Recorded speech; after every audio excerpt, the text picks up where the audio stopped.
제가 어릴 적에 살던 그 시골에 그 당시에 이렇게 보니까 수십 년 전에 이렇게 저희 동네에 교회가 이렇게 세워졌습니다. 지금 이렇게 보면 역사가 거의 한 100년 가까이 되지 않겠나 이런 생각을 하고요. 근데 그 당시에도 이렇게 한 절반 정도가 이런 기독교인이었고 또 믿지 않는 이런 사람도 꽤 있었어요. 불교 신자도 있고 심지어 그 작은 동네인데 단골도 이렇게 있었고요. 지금 보면은 그게 이제 무당이죠. 또 이렇게 어릴 때 보면은 그 지역에 큰 사찰이 있었습니다. 숭림사라는 이런 절이 있었는데 그 스님들이 거의 매일 이렇게 오다시피요. 와서 이렇게 시주하고 집마다 이렇게 방문하고 많은 시간이 지나고 나서 지금은 거의 모든 집들이 다 이렇게 기독교인이 됐습니다. 더 이상 이제 스님들은 오지도 않고요. 동네에 이런 단골 이런 사람도 없고요. 그리고 어릴 적에 이렇게 보면은 막 정신 문제가 오고 이런 일을 어릴 때 이렇게 봤어요. 그리고 작은 동네인데 이제 어떤 산지기 하는 이 집의 아들이 자기 아버지를 죽이는 이런 일도 있고 요즘 얘기하면 이제 그게 살인 사건이라고 볼 수 있죠. 작은 동네인데 이런 크고 작은 많은 일이 있었습니다. 근데 여기 이제 보면은 교회 하나가 세워지고 시간이 이제 수십 년이 지나면서 그 동네 자체가 거의 다 이렇게 복음화됐어요. 근데 여기에는 어떻게 이런 그 복음이 증거됐냐? 어느 한 분이 와서 교회를 설립한 겁니다. 많은 사람이 아니고요. 한 분이 와서 조그마한 교회를 세웠고 몇 차례 이제 교회를 이렇게 건축을 이렇게 했어요. 이런 가운데 시간이 지나면서 전체 동네 모든 사람이 다 이렇게 복음을 받게 됐죠. 그리고 지금은 다 이렇게 기독교화된 이런 동네가 됐습니다. 때로 다른 지역에 이렇게 가보니까요. 제가 그전에 캠프하면서도 경상도 이런 지역도 이렇게 좀 가봤습니다. 근데 어느 동네에는 마을에 이 집들이 상당히 많은데 이렇게 믿는 사람이 거의 없어요. 그래서 왜 그런가 봤더니 다른 게 아예 교회가 없는 겁니다. 그래 보니 교회 없는 동네가 적지 않게 꽤 많더라고요. 저희 지역만 그런지 모르겠는데 제가 살고 있던 그 지역은 동네마다 다 교회가 있어요. 사람이 많든 적든 이 교회들이 지금도 있습니다. 이러다 보니까 기독교인들이 당연히 이렇게 많을 수밖에 없죠. 우리가 성경에 이렇게 보게 되면 바울이 가는 곳마다 복음이 증거되고 그런 많은 시간이 지나지 않아서 지역에 많은 사람이 기독교로 개종을 하고 또 지역에 교회가 세워진 것을 우리가 볼 수 있습니다. 그럼 바울이 이 복음 전하기 위해서 가는데 지역마다 지역이 완전 복음화되고 우상의 세력이 무너지고 또 지역의 모든 삶이 다 회복된 걸 우리가 볼 수 있었죠. 그럼 어떻게 바울이 가는 곳에 이런 전도운동이 이렇게 일어나고 지역이 복음화가 되었는가? 여기에 중요한 것은 몇 가지 이런 부분이죠. 바울 같은 이런 목회자, 전도자, 또 바울팀 이런 사람이 항상 생각하는 게 있습니다. 그들은 날마다 전도를 생각했어요. 오직 그리스도, 이 복음을 계속 전해야 된다. 이 캠프에 대한 구상과 함께 그 머릿속에는 늘 보면 제자라는 걸 이렇게 생각을 했고요. 또 제자와 함께 그 지역에 교회를 세우는 것이다. 그게 이제 우리가 요즘 말하는 전도 시스템인데요. 이걸 세워놓고 바울은 이렇게 빠져나가야 되죠. 그리고 거기에 가서 이제 찾아 세운 게 제자면서 바로 이제 중직자입니다. 그리고 이런 교회를 중직자에게 부탁하고 바울팀은 또 떠나게 되죠. 이러면서 중직자와 함께 교회의 성도들에게 또 부탁하는 게 있어요. 그들이 모든 삶의 현장에서 전도자의 삶을 이제 사는 것이다. 그걸 우리가 캠프 이렇게 얘기하고 있습니다. 만약에 저희 교회가요, 늘 캠프를 구상하고 캠프를 생각하고 저와 함께 모든 중직자와 모든 성도와 모든 렘넌트들이 복음을 전한다고 하면 대단하겠죠.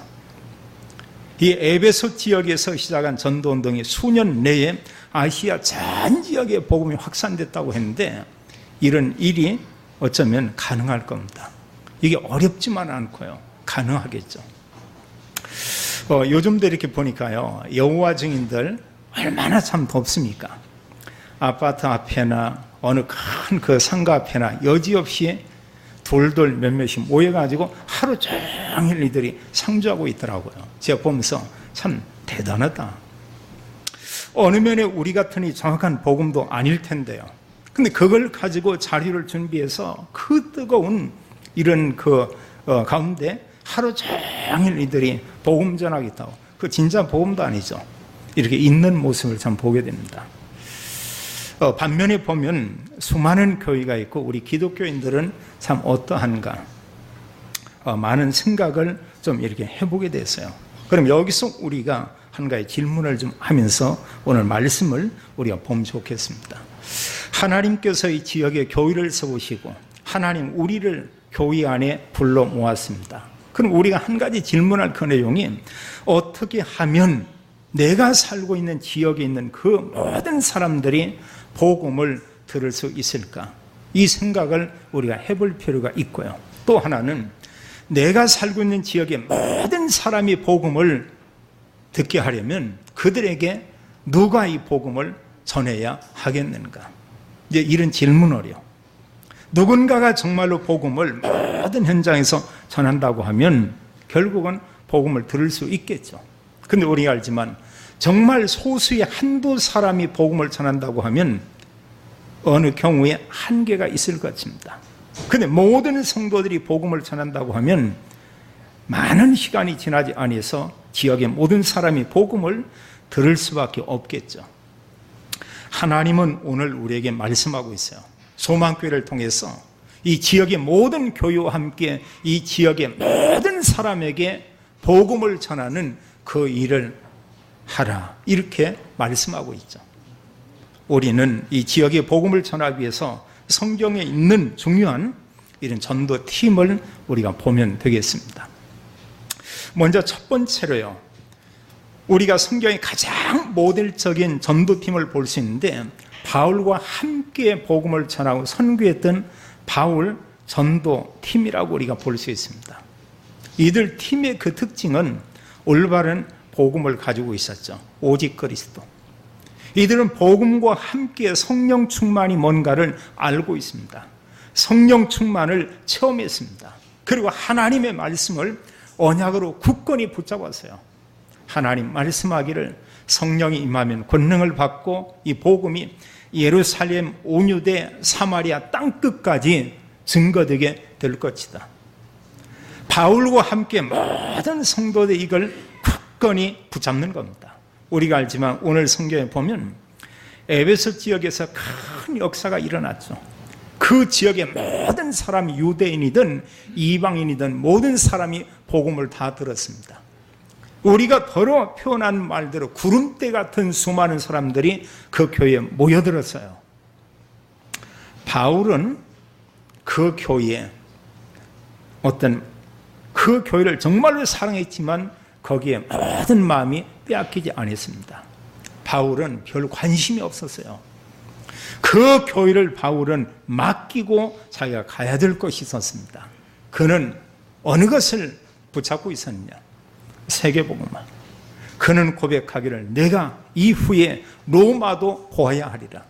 바울은 로마와 함께 전 세계 복음 증가하는 그 일을 하기를 원했죠.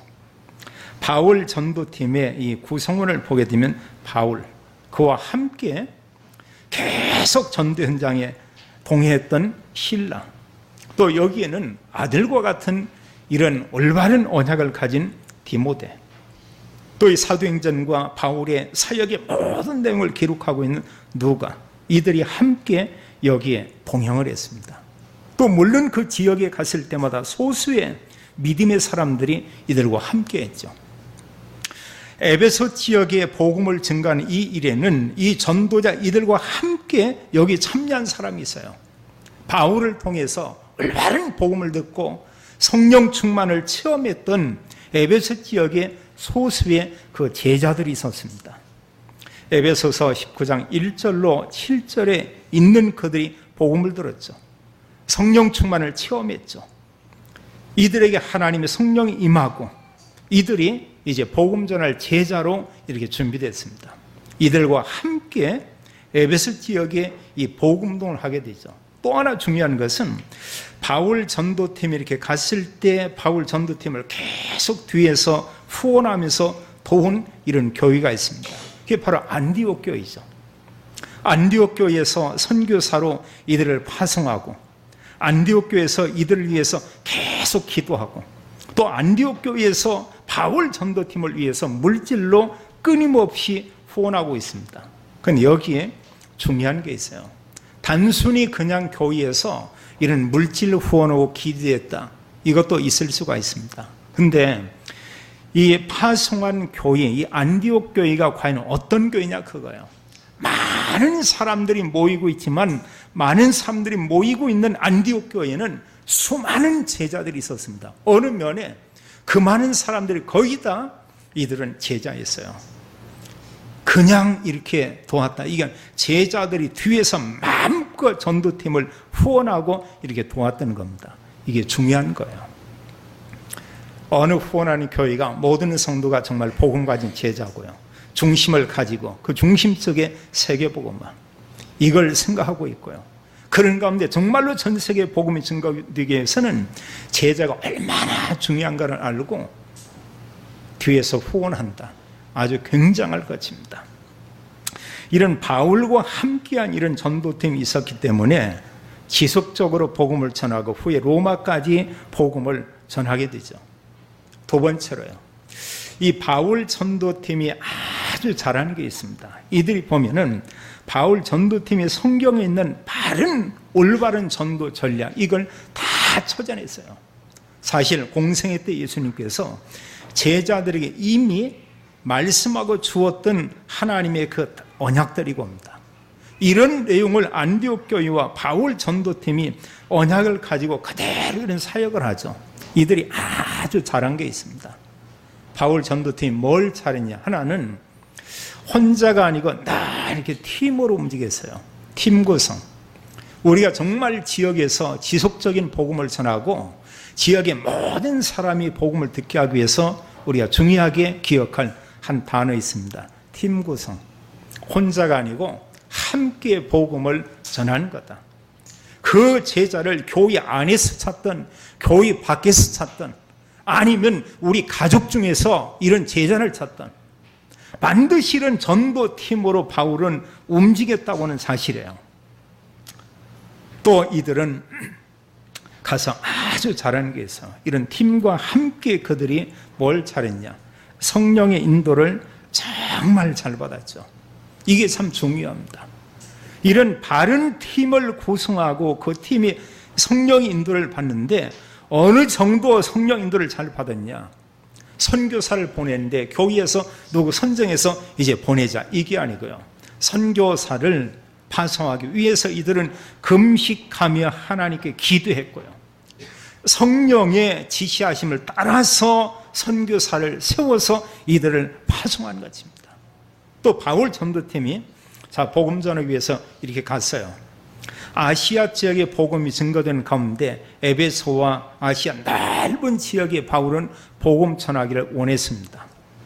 그런데 사도행전 16장 6절로 10절에 보면은 성령께서 아시아에서 복음 전하지 못하게 막았다고 했어요.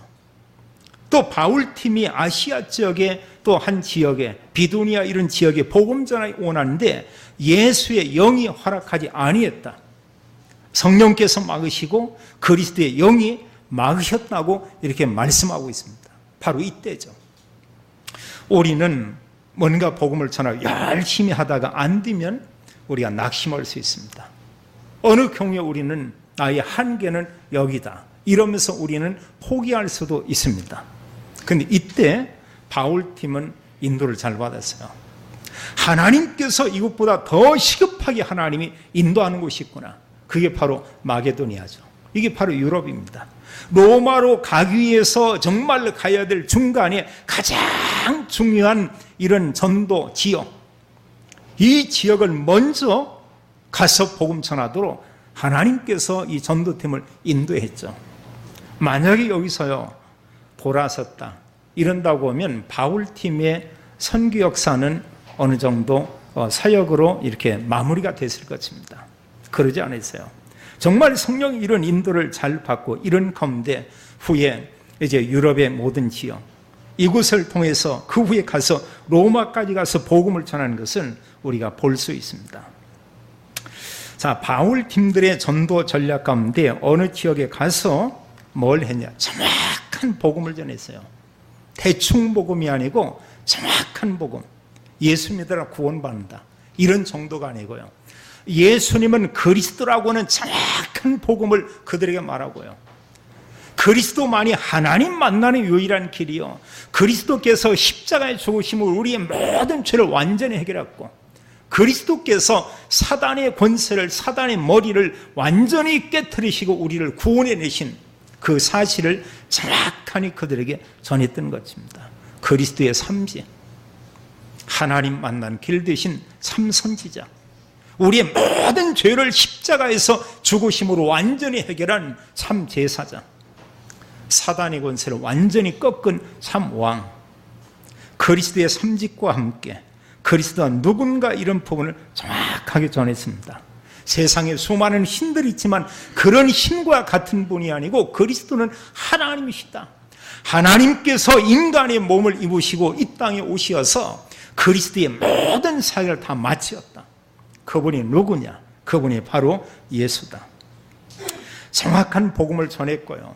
이런 가운데 바울의 전도 전략 하나가 바로 회당입니다. 회당에는 하나님 믿는다는 사람들이 많이 있어요. 그러나 그들이 그리스도 아니야? 거의 모르고 있습니다. 여기에 가서 바울이 전한 복음은 예수님께서 그리스도다. 여기 성경 말씀하기를 회당에 들어가서 석 달 동안 하나님 나라에 대해서 그들에게 강론하며 권면했다, 이렇게 말씀하고 있어요. 그 내용은 오직 그리스도 이런 복음을 그들에게 전한 것이죠. 3개월 동안 이런 복음을 전했는데 성경 기록하기를 여기에서 제자들이 나왔다고 얘기하고 있어요. 우리가 알지만 교회에 다니는 사람들에게 오직 그리스도 복음을 전하면 여기에서 소수의 이런 제자가 나오게 돼 있죠. 이제 이 사람들이 중요한 지역을 살리고 지역 복음하는 키라고 우리가 보면 되겠습니다. 어느 분이 교회에 다니고 있습니다. 예배도 드리고 있습니다. 근데 복음에 별 관심이 없고요, 전도에 대해서 아무 반응이 없고, 그냥 모든 관심이 먹고 사는 그게 다라고 생각을 해보세요. 그는 평생 동안 그 사람은 전도할 수 없습니다. 일평생을 교회 다니지만 가족이나 형제나 지역에 있는 사람이나 직장의 동료나 누구에게도 복음을 말할 수가 없어요. 그분의 관심은 어디에 있냐? 다 세상 끝에 있습니다. 그의 모든 관심은 오직 가족에게 있어요. 그 가족은, 그 사람의 관심은 오직 성공에 있습니다. 그 중심은 그리스도가 아니고 오직 나입니다. 복음 전할 수 없어요. 바울은 회당에 가서 이런 제자들을 찾고 이들과 함께 성경 기록하기를 2년 동안 이들이 본격적으로 이런 말씀동을 하게 된 것을 우리가 볼 수 있죠. 9절, 10절, 2절을 같이 한번 읽겠습니다.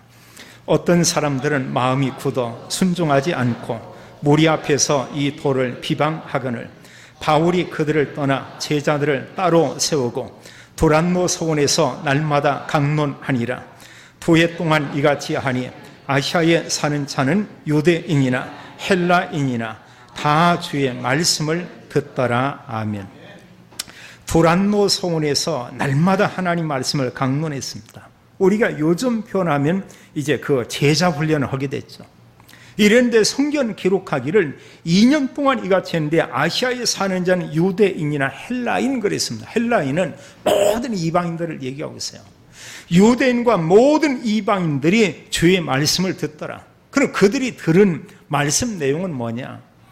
예수님만이 그리스도다. 이걸 들은 거죠. 다 믿었다 이게 아니고요. 그 지역에 있는 모든 사람들이, 아시아 지역에 있는 그 모든 사람들이 예수가 그리스도인 복음의 말씀을 들었더라 이렇게 말하고 있어요. 우리가 중요하게 붙잡을 또 하나의 언약입니다. 어떻게 하면 내가 살고 있는 이 지역에, 내가 살고 있는 우리 집 주변에 내가 다니고 있는 직장 있는 사람에게 이 복음을 전할 것인가? 또 복음을 전하야 돼. 누구와 함께 그들에게 이 복음을 전해야 하겠는가? 그럼 우리는 제자 찾아야 됩니다. 또 제자와 함께 이 복음을 전하기 위해서 누군가를 우리가 찾아가야 됩니다. 어느 지역인가를 우리가 가야 될 것입니다. 분명한 건 뭐냐? 가면 주님께서 예비에는 이런 사람이 있다고 이렇게 말씀하고 있죠. 그리고 우리가 참 우리 교단 참 감사하고 좋은 거네요. 교단 전체 모든 교회가 이 전도 훈련에 또 제자 찾는 훈련에 여기에 다 이렇게 참여하고 있습니다. 이거 감사한 거예요. 한 개교회가 하는 것이 아니고 교단적으로 이런 복음을 증가하고 전하는 이런 사역을 본격적으로 하고 있는 겁니다. 뭐 총회장님 포함해서요. 모든 교회 목사님, 모든 중직자, 성도, 우리 자녀인 렘넌트들이 이 마음을 가지고 이렇게 있죠. 너무나 감사한 겁니다. 이제 문제는 교회 안에 있는 모든 분들이 얼마나 하나님의 언약을 가지고 또 이런 정말로 전도팀을 구성해서 그 지역의 나의 현장에서 복음을 전하고 있느냐. 참 중요해요. 제가 전에 다니던 직장에 불과 몇 사람이 그랬습니다. 몇몇이 모여가지고요.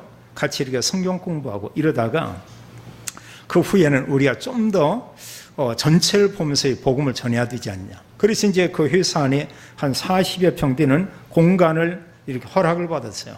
그럼 미랄 신우의 미랄 교회 간판 걸고요. 우리가 하는 그 가장 중요한 것은 전도였습니다. 그걸 하기 위해서 회사 안에서 이런저런 좋은 일을 좀 했어요. 병문안 가는 거, 또 회사 약간 청소하는 거. 그건 여러 사람들에게 보여주기 위한 것이고 진짜 우리가 하려고 하는 본질적인 건 뭐냐? 복음 전하는 거였습니다. 그리고 이 몇몇들이 모여서 돌씩 점심시간에 진짜 복음 전했어요. 누구 방문에 찾아갔습니다. 이런 가운데 많이 모일 때는 한 7, 80명 이렇게 모였어요. 거기에. 이런 가운데 신학을 공부하고 목회자 된 사람도 있고요. 이들 중에 교회에서 또 이렇게 장로의 이런 또 임직을 받고 또 교회를 잘 섬기는 이런 일꾼도 나오고 그렇게 교회를 반대하고 핍박했던 이런 사람들이 복음을 받아들이고요. 올바른 복음만 들어가면 사단이 방해하지만 성령께서 역사하고요. 정확한 복음을 듣는 가운데 믿지 않고 반대하는 사람도 있지만 복음 받아들이고 그 가운데 제자들이 있는 이런 모습들을 볼 수가 있었습니다. 근데 만약에요. 그 안에서 전혀 믿는 자들의 모임이 없고 믿는 자들이 활동하지 않았다고 해보세요. 누군가 복음을 들을 수는 있지만 그런 일은 없었겠죠. 안에서 기독인들이 모이고 복음을 전하고 또 어느 분들이 도전을 받으면서 내가 목회자로 이런 헌신하겠다 이런 다짐하는 그런 일꾼들은 그다지 나오지 않았을 것입니다. 이런 2년 동안 말씀도 제자훈련하는 가운데 나온 이런 결과들을 우리가 볼 수 있죠. 여기에서 정말 세계 복음할 수 있는 중요한 제자들이 한둘이 아니고 많은 제자들이 나온 겁니다. 아시아 찍을 살리고 더 나가서 전 세계 복음을 전할 수 있는 이런 제자들이 나온 거예요. 성경은 그렇게 말하고 있습니다. 10절에 말씀하기를 바울팀이 제자들과 함께 2년 동안 이런 말씀동을 했는데 유대인과 헬라인이 다 주의 말씀을 듣더라. 그럼 우리 머릿속에 우리가 구상을 해볼 필요가 있어. 어떻게 하면 우리 가족이 우리 가문이 이 지역에 있는 사람이 이 복음을 듣고 정말 구원받겠는가? 또 그들 중에 어떻게 하면 이들이 제자로 세워지겠는가? 또 그들을 통해서 현장에 많은 전도 시스템들이 또 세워질 수 있겠는가? 우리가 다락방에서 지교회까지 이런 걸 구상하면서 우리가 보면은 하나님께서 또 성령께서 정확한 인도하는 이런 부분을 우리가 볼 수 있을 것입니다. 바울이 이 지역에 가서 복음만 전했어요. 근데 복음만 전했는데 이런 치유의 역사들이 일어났죠. 11절 이하에 보면 바울의 손으로 놀라운 능력을 행하게 했다. 바울의 몸에서 손수건 앞치마 가져다가 심지어 병든 사람에게 얹으면 이제 병도 떠나고 악귀도 나가더라 이랬습니다. 사도행전 8장 4절로 8절에 보면 빌립이 사마리아에 가서 예수는 그리스도라는 복음을 증거했는데 귀신이 떠나고 병든 자들이 치유된 것을 우리가 볼 수 있습니다. 하나님 지금도 이런 일을 하고 있는 줄로 믿습니다. 히브리서 13장 8절에 말씀하기를 예수 그리스도는 어제나 오늘이나 영원토록 동일하시니라. 그 주님께서 살아 역사하시며 지금도 우리의 마음의 병 이런 부분 치유할 수 있고요. 육신의 병도 능히 치유하는 분인 줄로 믿습니다. 여기 모인 모든 성도들이 그리스도 이름으로 육신의 병을 치유받기를 예수님의 이름으로 축원합니다. 우리가 마음의 상처 이것도 다 치유받아야 되겠죠. 우리가 영화 배너에 보게 되면 유다 배너가 자기 친구에 대해서 이런 복수심을 갖게 되었죠. 자기 어머니, 자기 동생 이들에게 많은 어려움을 주고 그리고 이들이 문둥병에 걸리고 이렇게 들어가게 되죠. 그리고 이루 말할 수 없는 이 복수 그걸 계속 분노를 마음에 가지고 있습니다. 그런데 베너가 힘들 때 예수님은 그에게 물을 주고 그래요. 나중에 영화 장면 끝에 그런 얘기를 합니다. 그분이 나에게 물을 주고 이럴 때 내 마음속에서 복수하는 마음을 그분이 빼앗아간 것 같다고 이런 고백을 해요. 자, 마음의 상처가 거기에서 다 해결된 거죠. 우리는 그런 말씀들을 많이 들었습니다. 우리가 살면서 과거에 많은 삶 속에 좋은 기억도 많이 있지만 이런저런 크고 작은 많은 상처가 있을 수가 있어요. 복음 가지고 본다고 하면 그 모든 것은 다 발판이다. 어느 면에 뭔가 경험하지 못한 사람보다 내가 뭔가 아픈 이런 기억이 있었던 게 도리어 그게 개인에게 큰 축복이 될 수 있다. 다 발판이라고 하면 사실이에요. 복음이면 다 끝나는 거죠. 또 우리는 살면서 이런저런 많은 갈등을 우리가 하게 됩니다. 그간 대부분의 사람과의 갈등 간단치 않아요. 이로 말할 수 없습니다. 이런 모든 갈등이 있을 때 성경은 우리에게 말씀하기를 상대를 바꾼다 어려워요. 나를 우리가 바꾸면 되는 겁니다. 나로 바꾸면 되는 거예요. 우리가 상대의 마음을 알고 그 사람의 입장에서 본다고 하면 갈등될 만한 문제 아무것도 없습니다. 그 사람 오히려 보면 복음 가진 내가 도와줄 그런 사람이구나. 내 자신 바꾸면 된다고 했어요. 그 상대가 가족이 됐던, 그 교회 안에 있던 성도가 됐던, 교회의 목회자가 됐던, 그 누가 됐던 그 이런 부분 가운데서 내가 복음 가지고 이런 생각을 바꾸는 겁니다. 여기서 모든 답이 다 나오죠. 우리가 요셉 전혀 그는 갈등도 없었고 그에게 아무것도 상처가 되지 않았습니다. 이런저런 많은 위기가 있었습니다. 누명을 썼습니다. 감옥에 갇혔습니다. 어느 면에 너무 절망적이죠. 근데 도리어 이런 위기가 그에게 기회였다고 하는 사실이에요. 장관을 만나고 왕을 만나게 되고 후에는 총리가 되는 것은 우리가 보게 됩니다. 하나님은 그가 붙잡은 언약을 그대로 이루신 것을 우리가 볼 수 있죠. 이런 복음이 증거되는 가운데 수많은 많은 종교인들이 그 여러 가지 마술을 행하던 사람들이 자기들이 섬기던 경전 다 불태워버리고 기독교로 개종했다고 말하고 있어요. 대단히 놀라운 역사죠. 복음의 위대한 힘이 겁니다. 올바른 복음이 증거돼서 복음만 받으면 사람도 바뀌고요. 복음이 들어가면 우상 저주가 다 무너지게 돼 있고 올바른 복음만 받으면 무너진 모든 삶이 다 회복될 수밖에 없죠. 우리가 문제를 보면 다 문제고요. 내 수준으로 보면은 좋고 나쁘고 이런 게 많은 부분에 우리가 이런 걸 볼 수 있고요. 복음 가지고 보면 모든 부분에 하나님의 계획을 우리가 볼 수가 있죠. 복음을 가지고 보면 하나님께서 그 현장에 살아 역사하는 이런 모습들을 우리가 볼 수가 있습니다. 그 후에 바울은 말할 수 없는 대역사가 일어났지만 이런 대형교회에 내가 목사가 되겠다 그러지 않았어요. 한국의 어느 큰 교회 보니까 이게 막 또 싸움이 일어났어요. 자기는 후임을 찾겠다. 그 교단 법이 뭐냐?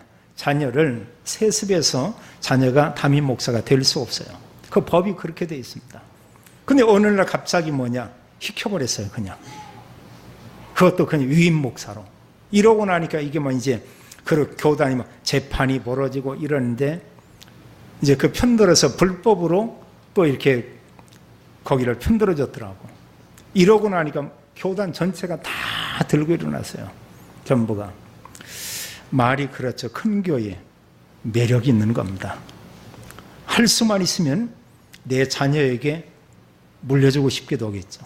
바울은 이런 데 전혀 미련이 없었어요. 아무리 큰 교회가 아무리 많은 사람처럼 바울이 할 것은 제자입니다. 또 다른 지역에 가서 복음 전해서 교회 세우는 겁니다. 바울이 궁극적인 것은 땅끝까지 로마에 가서 이 복음을 내가 전해야 된다.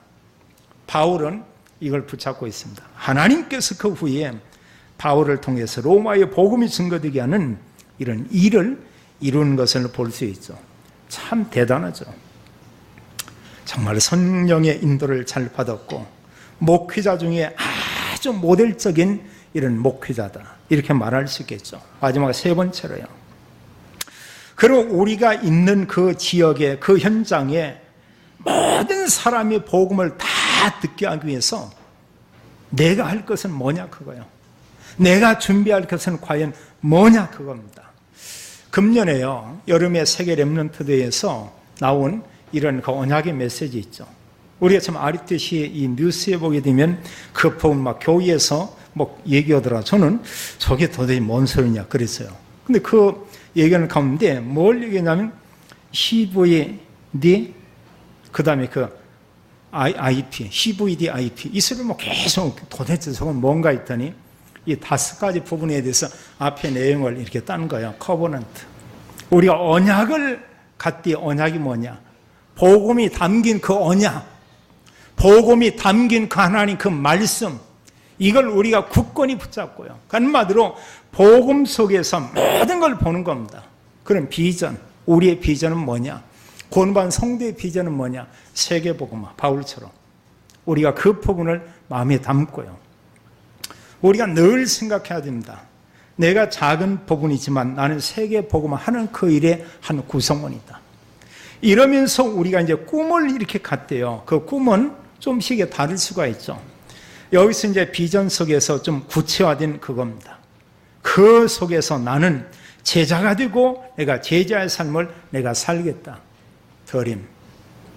이러면서 이제 그 교회 안에서 내가 정말 이 보면은 내가 어떤 사역을 할 건가. 나는 교회를 통해서 지역사회는 중요한 이런 어떤 지교회를 세우겠다. 아니면 이런 지역에서 말씀도 하는 이런 어떤 시스템을 한번 내가 만들어 보겠다. 아니면 직장에서 나는 거기에서 이미 업을 가진 사람 어떤 일을 하겠다. 렘넌트 같으면 내가 어떤 업을, 내가 어떤 꿈을 가지고 있는데 그 부분이 무엇을 위해서냐? 이 복음을 위해서.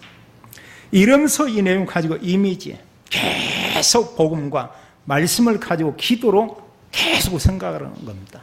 그걸 우리가 24시 그런 얘기하고 있죠. 우리에게 뭔가 중요한 일이 있다. 24시 계속 생각합니다. 그게 이미지예요. 렘넌트가 어떤 분명한 꿈을 가지고 있다. 그걸 계속 생각하고 말씀과 연결시키고 기도합니다. 그게 이미지죠.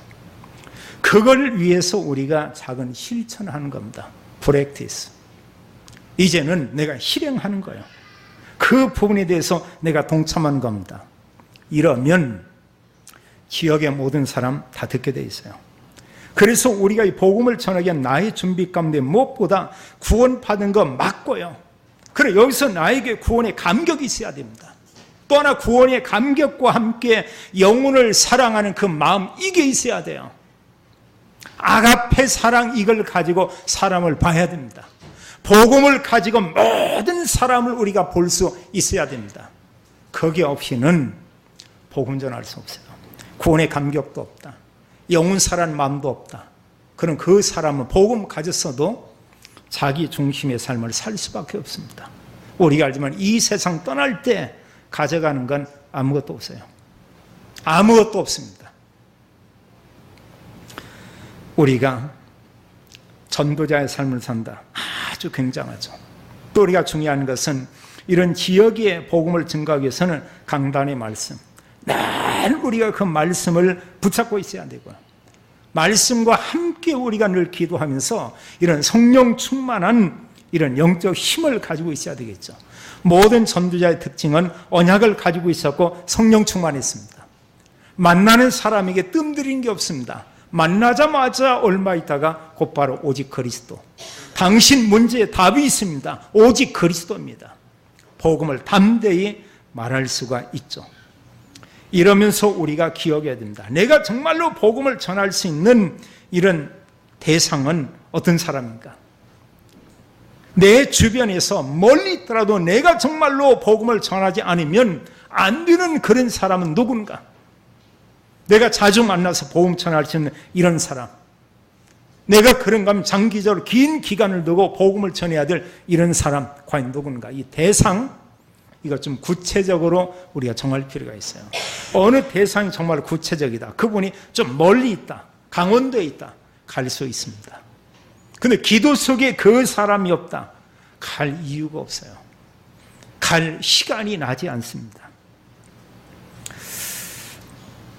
그러면서 중요한 것은 어느 정도 우리가 되면 되냐, 우선순위 이것만 좀 바뀌면 돼요. 우리가 뭔가 다 있습니다. 이 일을 해야 되고 저 일을 해야 되고 뭘 해야 되고 또 뭐 자격증을 따야 되고 어떤 업을 위해서 내가 해야 될 일이 있고, 나쁜 건 참 좋은 거예요. 참 좋은 겁니다. 우리가 소중히 여기는 거 있어요.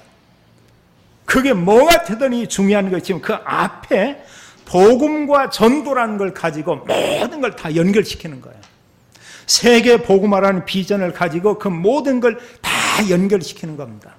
그러면서 그보다 먼저 복음과 전도가 우선만 되고 하면은 그 사람은 전도 제자의 삶이 사라질 수밖에 없죠. 가는 현장에 하나님이 성령으로 역사할 수밖에 없습니다.